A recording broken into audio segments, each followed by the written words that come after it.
Now, I do want to caveat, for these demos that we're showing in this particular episode and other future episodes, they are recorded ahead of time to make it so that we can actually compress and expand on different points. Sure. So these are real.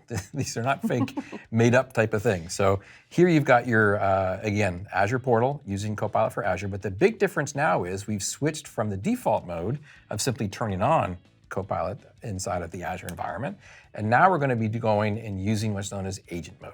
So take a look at this. Application was deployed. A data job is found to be failing, so I wanted to SSH into the VM, but was unable to connect. Let's kick off a Copilot agent to help me troubleshoot the connection issues with the VM. So stopping it right here, basically this is what's known as agent mode for Azure Copilot. You have to turn it on top of turning on Copilot in the first place inside the Azure world. And then now what's happening is you can think of this as an additional resource to your troubleshooting team to be able to help you figure some stuff out. You can actually see here on the screen, look at the very, very top right up here, reasoning, trying to figure out what's going wrong with this particular machine that had some experience of connecting issues to it. So that's the first thing that it does, is that it can go through, determine symptoms of what's going wrong because of my initial prompt, but then it goes off and starts talking to different tools that then interrogate and get more information from the system. Yeah, and again, I like that it's actually telling me what it's doing because I'm learning in the process too. Right, and this is all saved in the history on the left-hand side that you can go back to and take a look at after the fact and also share with your other colleagues as well. Let's take a look. A series of checks and diagnostics and pinpoints that there's an issue with FSTab. Okay. It finds that there are invalid entries on the FSTab file, which prevents the system from reaching the SSH service. The agent then presents CLI commands that I can easily copy and paste into PowerShell to fix the issue and get the VM back online. Yeah. So here, it determined there's a problem. It then came up with a suggestion. Doesn't know if it's going to work or not. I'm have to use my own domain expertise to determine if this is the right thing to do. My Linux skills are not the best, but they're a bit rusty. But these look like some very potentially simple things to go off and do a repair on. And so I literally can just go and take my bash commands, copy and paste them into the PowerShell window. Look, my Linux skills are non-existent, but I like that it's going to suggest something and then put it into my hands whether I actually want to do this or not. Right. Looking through numerous logs to pinpoint the issue, the agent can detect the issue by running a series of automated checks and help me get my VM back up and running. Within minutes, I can bring the VM back online without deep Linux troubleshooting expertise. Nice. I can even create a support request for helping me fix the issue.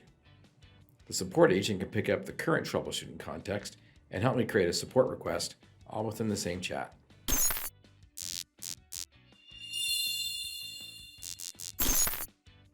Okay, you had me right there, that it's actually going to go and create the support ticket for me and put some level of detail about what it did. Right, again, because it knows that we're using a ticketing system because of who it is that's going off and doing something. It just went through and found the resources of a possible troubleshooting fix to the issue of not being able to log into the box. And then it can take that entire chat history that you called out on the left-hand side for what it was looking for and how it solved the problem, and include that context inside that ticket that it's going to go off and now store that you can then refer to in the future. That is so good, especially when you have a team environment and you might have people that move or somebody else that'll pick up the issue on a different day. And so tracking the history of what you've done is a big part of IT operations for future scenarios and to learn from as well. So if I don't have to manually go in and create the ticket, I'm so happy. Now, again, let's put some other context around this. How about some guardrails? Again, it's doing a bit more autonomous stuff after it's had the proper context and what to do and the proper research. It didn't prompt me to ask if it should go off and do these things because the entire process was more specific. So there is a little extra level of autonomy that happens here, but it's still under the context of my user account for resources that it's going to go off and go and work with inside of Azure. So you got those kind of guardrails on there. And again, if it was going to do something that was more invasive other than simply fixing an entry in a file or something like that, it could have come back and asked me for, or I could have put that into our initial discussion. So you really have to kind of think of this new agent mode for how this is working as the next iteration or the next step of augmenting, again, your domain expertise using AI tooling to go off and do a troubleshooting of a particular event and documenting what happened. Yeah, and it's interesting. This is more than just intelligent search results, right? Because in the past, if I've got a problem with a server, I'm going to go on the internet. I'm going to search for these particular error messages or the symptoms that I've got. I'm going to wade through search results to figure out what's relevant and what's not. See if there are some suggestions in there for me to go and try. So it feels like it's kind of speeding up all of that process because it's doing the analysis for me, Right. and then coming back with a suggestion of what it thinks I should try. So I'm still going to need to understand why I'm trying this thing, or if this doesn't work, why. I'm still going to need to know a level of knowledge. It's not outsourcing me completely, Right. but it feels like this tool is going to speed up how I would do my own research and troubleshooting. Absolutely. And we should call out the fact that this is still in preview for how this looks.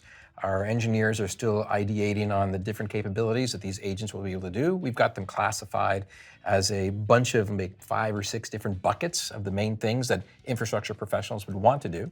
You have to, once again, turn on Copilot for Azure Copilot inside of the portal. And then at the bottom, currently for the preview mode, there is a apply to have access to these preview bits to be able to go off and try this out. And obviously, we're going to be sharing information back and forth. You do have to turn that on. And then in the prompt that you normally would be using is a little button that you have to press that says turn on agent mode, and then you can go off and give that a try. Okay, precision. Right. So that's basically the next iteration of doing some agentic kind of work, but hang on to your hats. There's more coming. There's more stuff coming because this changes all the time.